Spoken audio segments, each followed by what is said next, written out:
Olá, muito bom dia a você, querido internauta do portal Amazonas On. Estamos ao vivo, dando continuidade a essa rodada de entrevista com todos os nossos representantes, a qual escolhemos aí para ocupar os cargos da Assembleia Legislativa do Estado do Amazonas, na Câmara Federal, no Senado. Ainda falta escolhermos os nossos representantes aí na Presidência da República e também no governo do Estado do Amazonas.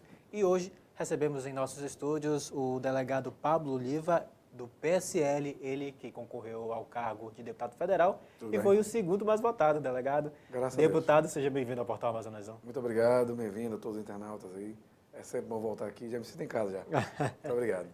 Nós que agradecemos. Deputado, o senhor foi eleito aí com 151.649 votos, ficou aí apenas atrás do deputado José Ricardo, foi o segundo mais votado. Verdade. Como é que o senhor recebeu esse número tão expressivo? O senhor ficou na frente, inclusive, de nomes aí carimbados da política amazonense. É a soma de um trabalho longo, assim, a gente fez uma campanha bem limpa, montada basicamente na construção de ideias e da renovação com responsabilidade, com honestidade, com competência.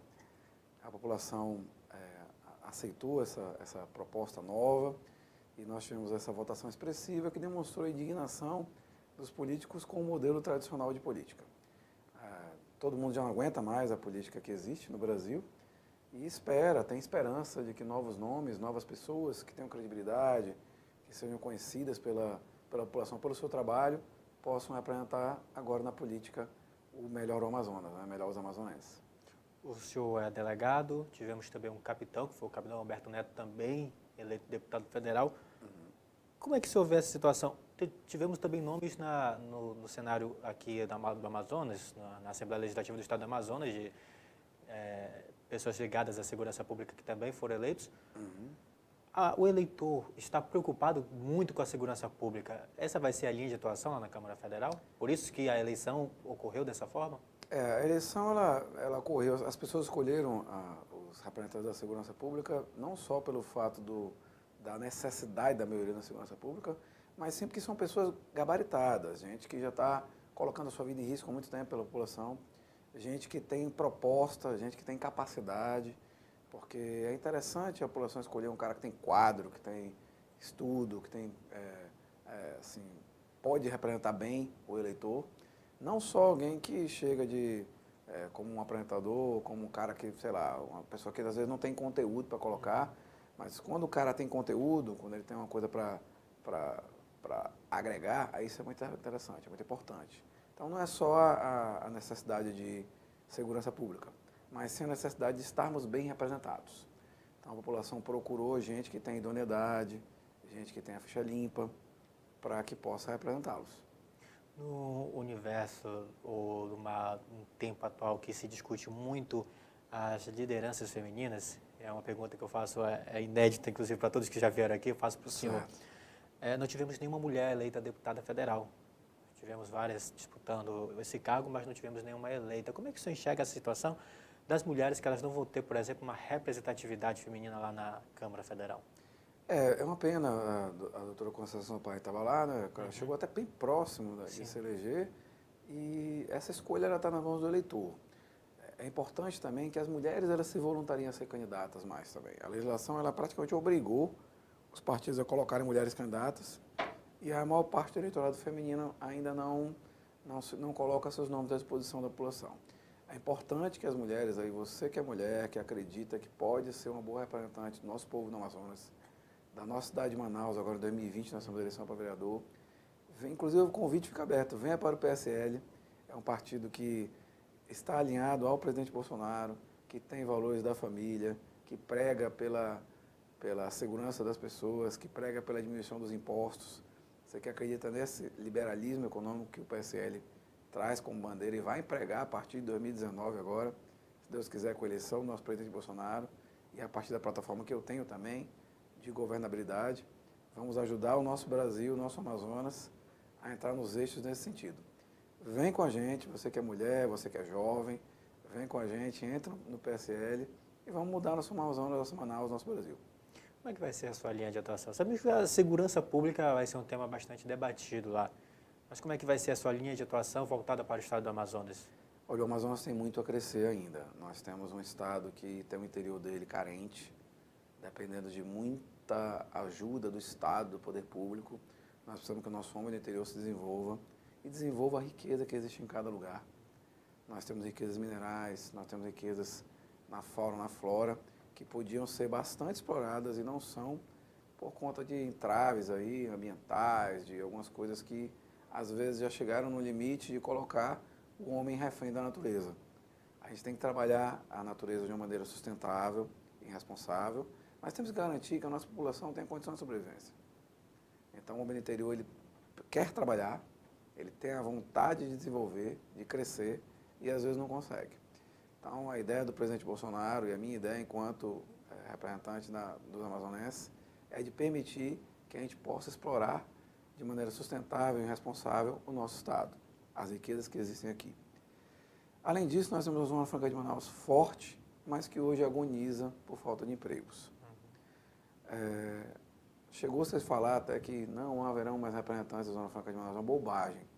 Eu sou especialista na legislação tributária, estudei tudo sobre legislação tributária, conheço a questão de tributos, de finanças, porque trabalho na parte, hoje em dia, enquanto delegado de Polícia Federal, justamente dos crimes de sonegação tributária, dos crimes onde a fazenda pública é prejudicada. Então, vou trabalhar como defensor da Zona Franca, com gabarito, com prestígio e com conhecimento. Vou trabalhar sim por você que me vê hoje aqui. Vamos trabalhar para a Zona Franca de Manaus e vamos trabalhar procurando projetos alternativos. A Zona Franca é hoje o modelo principal de sustentabilidade da cidade de Manaus, mas a gente tem que criar outros modelos, temos que colocar outras iniciativas de geração de empregos e de geração de renda para dentro do nosso estado, da nossa cidade de Manaus. Como o senhor disse, a gente não pode ser refém da natureza, também não podemos ser reféns da Zona Franca de Manaus. Precisam de outros meios para sobrevivermos, né? Sim, um decreto-lei criado em 67, e de lá para cá outras alternativas não foram pensadas. Pelo menos nenhuma que tenha dado um resultado efetivo. E a gente pode sim, o nosso turismo no Amazonas, ele devia, por exemplo, ser bem mais explorado e, na verdade, não só explorado, mas incentivado. E não é, infelizmente.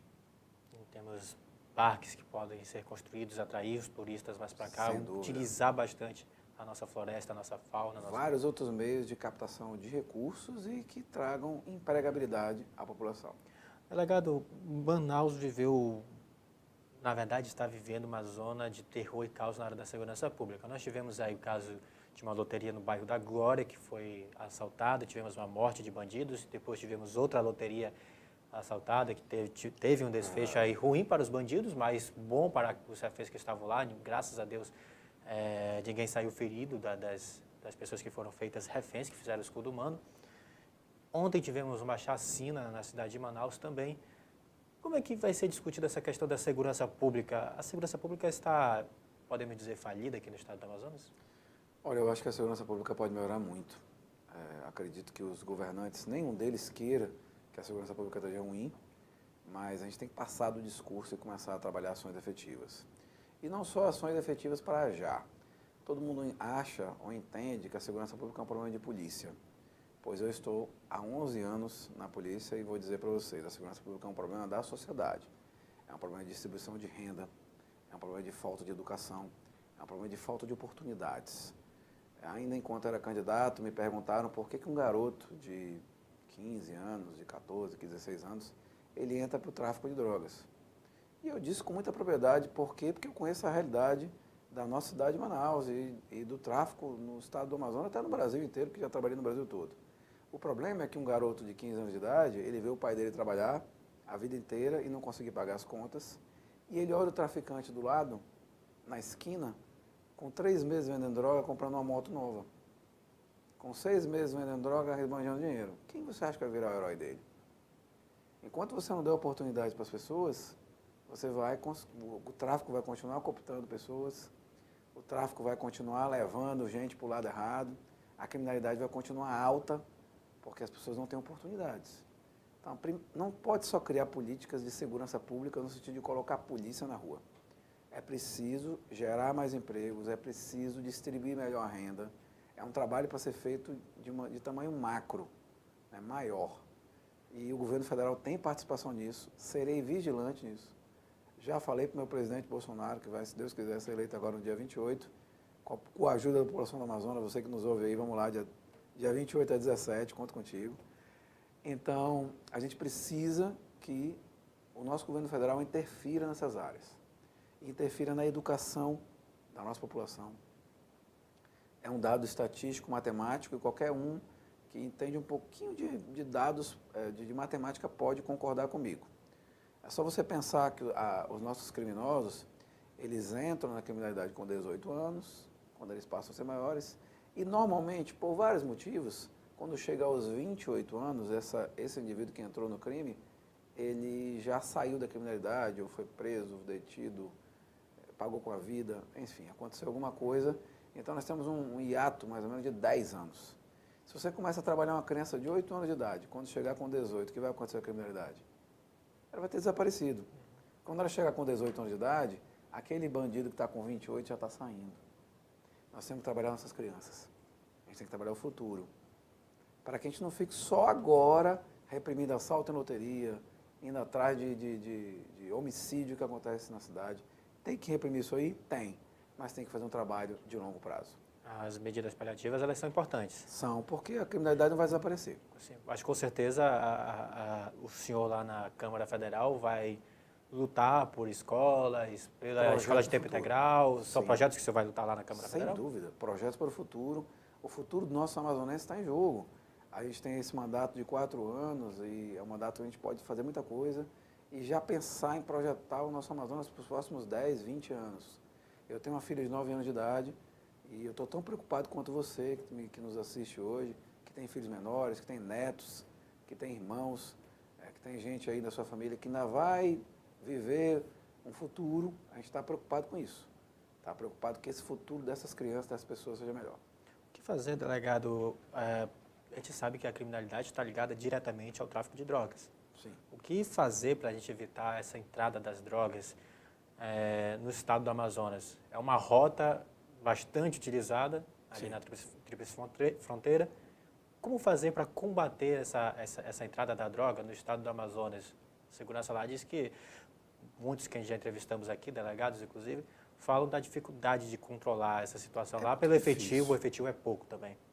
Não é só uma questão de efetivo, é uma questão de que as nossas fronteiras são complicadas. Eu vou te dar um parâmetro aqui, tá? O Brasil tem quase 16 mil quilômetros de fronteiras em linha reta. E nós temos uma fronteira comparada com a nossa que tem muito problema também no mundo, que é a fronteira dos Estados Unidos com o México. Ela não tem nem 4 mil quilômetros. Lá trabalham quase 20 polícias federais. E existe uma polícia federal específica só para cuidar da fronteira. Nem por isso eles conseguem acabar a criminalidade. E olha que lá é um deserto e só faz fronteira com um único país. O Brasil faz fronteira com 10 países. A maior parte da nossa fronteira é selva, não é deserto. Na selva, a gente se tiver uma distância de 1 metro daqui para lá, você não consegue ver o indivíduo. No deserto, em 1 quilômetro você enxerga, né? Na selva, não. Então, nós temos dificuldades naturais, nós temos fronteiras com muitos países, o que envolve vários tipos de criminosos, várias culturas, vários hábitos, realidades distintas. E nós temos uma única Polícia Federal para dar conta de toda essa fronteira. Tem como dar certo?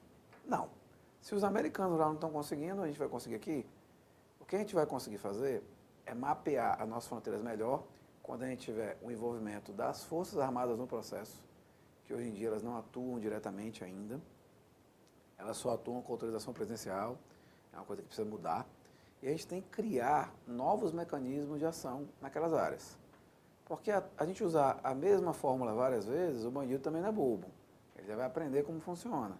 É igual você pensar que os nossos rios, que são tantos e muitos, eles são vários caminhos diferentes que o bandido pode usar. Se eu construo uma base fixa em algum lugar, o que vai acontecer? O bandido vai escolher outro caminho.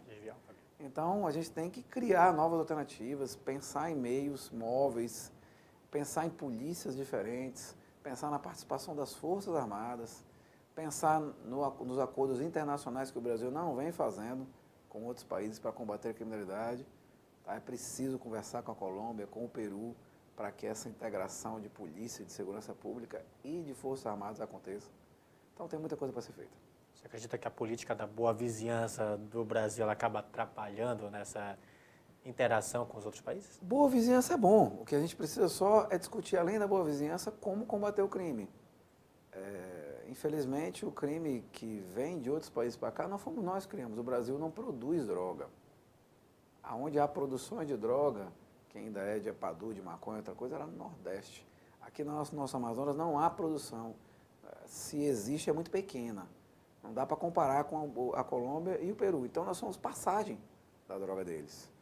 A gente tem que conversar com esses países para dizer, isso está errado, por aqui não. E fincar o pé. A Câmara Federal vai ter um trabalho específico do senhor para colocar Sim. as Forças Armadas para trabalhar em conjunto com a polícia? Eu acho indispensável que as Forças Armadas tenham um papel protagonista nisso, porque elas têm estrutura, têm efetivo e estão localizadas em pontos estratégicos do nosso território nacional.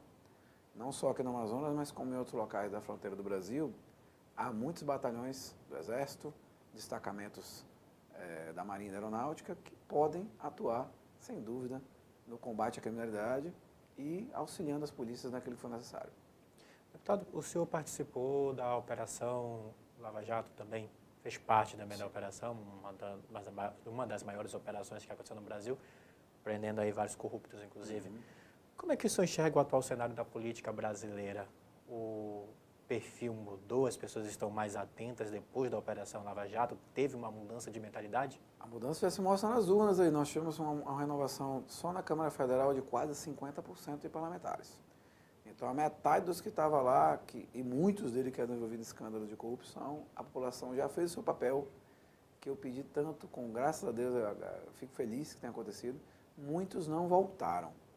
Não vou dizer que todos eles eram ruins ou que todos eram investigados, mas alguns que eram investigados e que estavam até condenados já, eles não voltaram. A população já deu seu recado, agora é uma questão de polícia e de justiça. A Lava Jato já passou de 50 fases.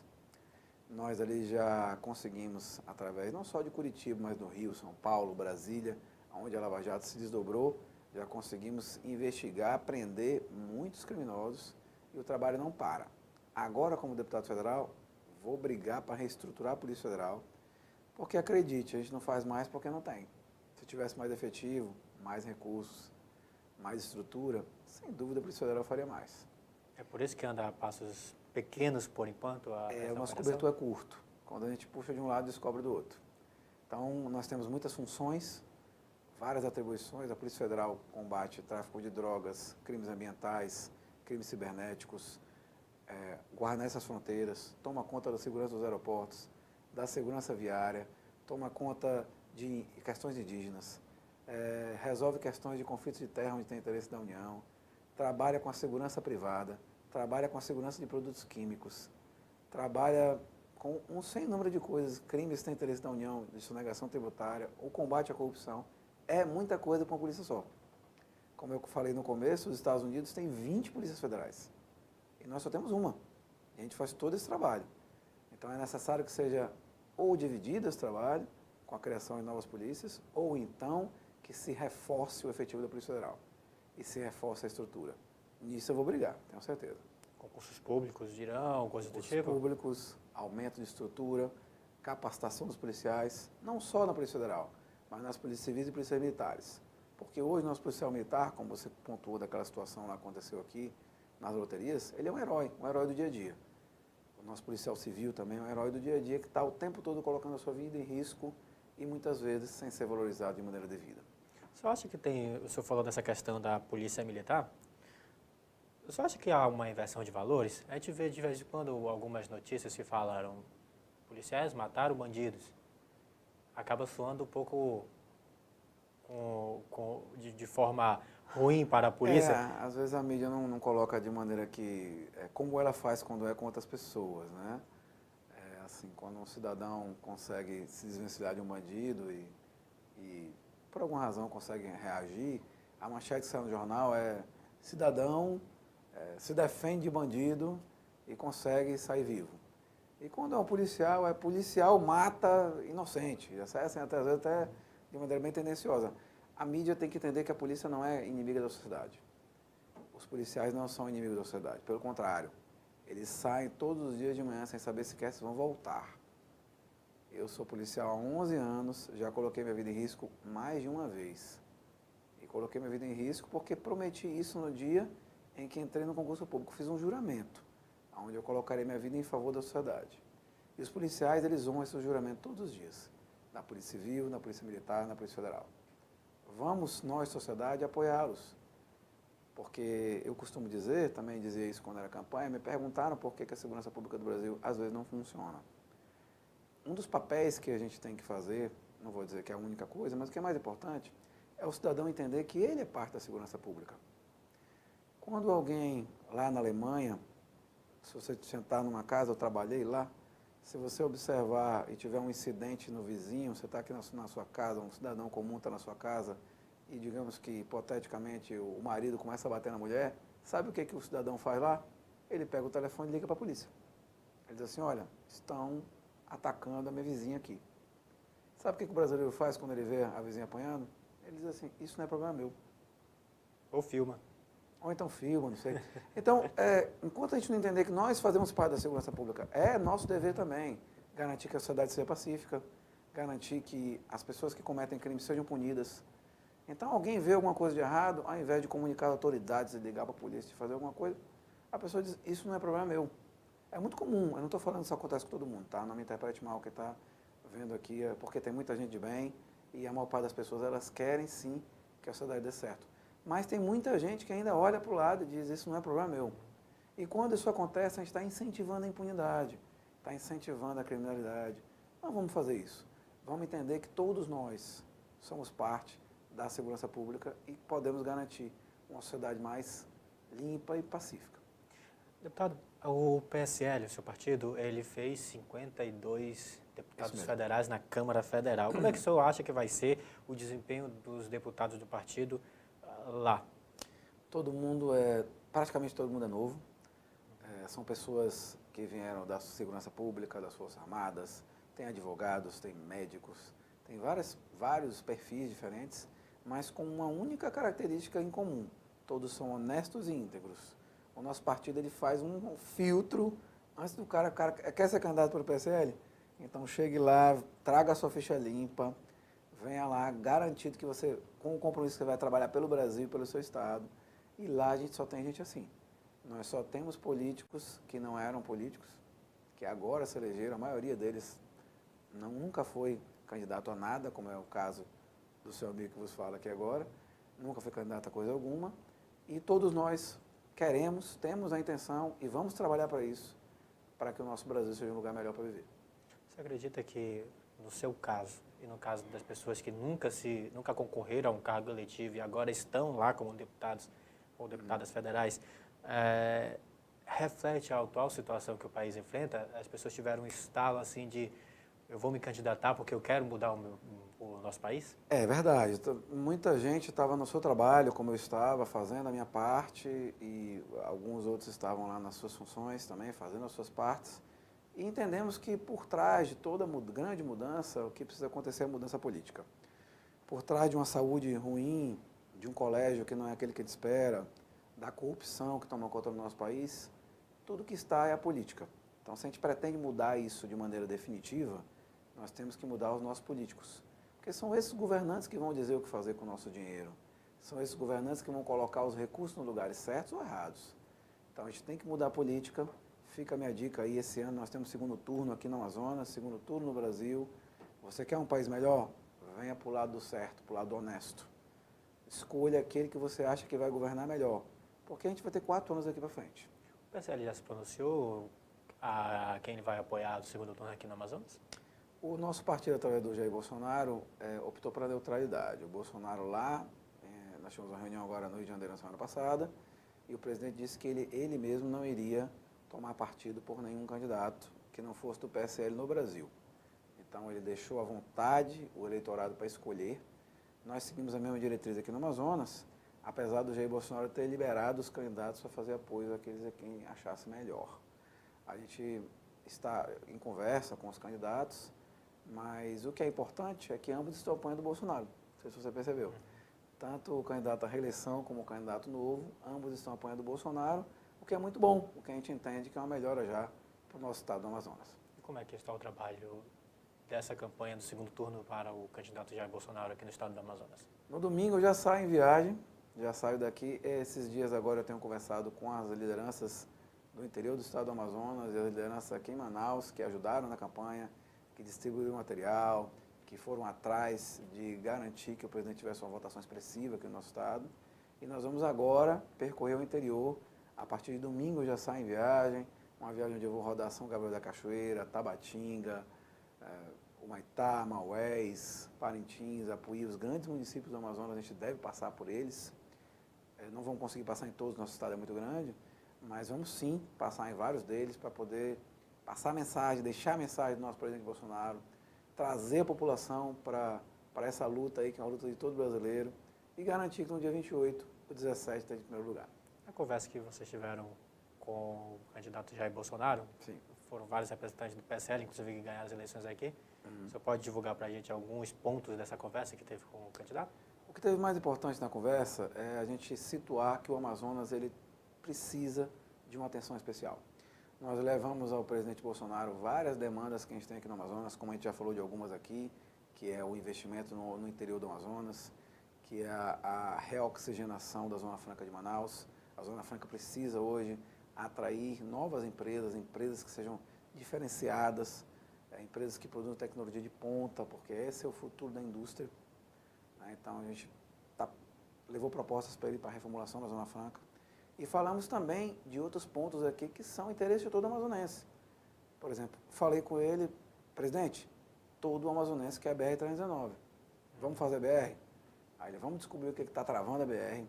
Conversou com a gente, vamos descobrir qual o problema para essa estrada não sair. Que eu confesso como cidadão, e vejo todo mundo que conversa comigo, que eu não entendo por que os órgãos ambientais travam o asfaltamento da BR. Eles dizem assim, mas vai haver um impacto ambiental, mas a BR já existe. Ela já existe. O que nós vamos fazer é reconstruí-la no mesmo trecho onde ela está aberta e asfaltá-la. Ninguém vai abrir nenhuma BR nova. A BR já existe. Então, se houve algum impacto ambiental, ele já aconteceu há décadas atrás, quando a BR foi construída. Esse impacto ambiental já foi mitigado, e se houverem novos impactos ambientais ou novas situações a serem conversadas, não tem problema, a gente conversa. Mas o importante é o compromisso, a gente levar o compromisso do presidente para dizer, o amazonense quer a BR, o amazonense quer o investimento no interior, o amazonense quer os rios mais navegáveis, o amazonense quer escoar sua produção. Tudo isso a gente levou para ele. E ele tem compromisso com o estado do Amazonas porque ele conhece a nossa região. Ele já foi de norte a sul aqui no Amazonas, já esteve em várias cidades do nosso estado. Então, ele é um conhecedor do Amazonas e um defensor do nosso Brasil. Existe alguma conversa sobre a estruturação dos portos e a criação mesmo de novos aeroportos no estado do Amazonas? A gente tem um problema muito grande nessa questão dos portos e também dos aeroportos. São pouquíssimos, a gente não consegue ir a outros municípios pela falta deles. É verdade. E onde há, muitos deles estão desativados ou inoperantes porque estão com licenças vencidas. É importante isso mesmo, é uma questão de integração. E mais importante do que isso também é levar a integração em outros pontos. Infelizmente, eu não consegui fazer que minha campanha chegasse mais nos municípios do interior do Amazonas, porque a internet não funciona. Em vários locais a internet não funciona. E como a minha campanha foi uma campanha modesta em termos de recursos, eu trabalhei em muitas redes sociais, como é que eu conseguia chegar em municípios menores? A notícia não chegava, a informação não chegava. É preciso investir na integração digital. A integração dos portos é bom? A integração digital é importante. Ter avião é bom? É, mas é importante também que a saúde e a educação se mude para lá. Eu estive agora recentemente em Parintins. Uma das maiores reclamações do cidadão parintinense é que não havia um hospital de grande complexidade lá. É o segundo maior eleitoral do Amazonas. Não tem uma UTI lá. Tem uma festa lá chamada Festival Folclórico Parintins, mundial, que leva a gente do mundo inteiro. Deus me livre que tem um acidente em Parintins, porque lá não tem uma UTI. E se a coisa for urgente, não vai haver tempo da pessoa ser socorrida. Qual o problema de ter um hospital de grande complexidade lá? É preciso que os municípios maiores, eles tenham as unidades de saúde reconstruídas. A gente tem que, esse problema eu levei ao presidente e falei, eu preciso que o senhor separe o nosso estado em zonas e invista na saúde e na educação dessas áreas. Isso foi muito falado, inclusive, por vários candidatos que nós entrevistamos no Portal Amazonas, Mas é um compromisso seu lá na Câmara Compromisso Federal? meu não é discurso. Muita gente veio falar, tem muita falácia, tem muita gente que vem para bater na mesa e dizer que vai fazer. Eu não bato na mesa para dizer que vou fazer, eu bato na mesa para dizer que vou brigar. E já, antes mesmo de tomar posse, já levei essas demandas num documento para o presidente.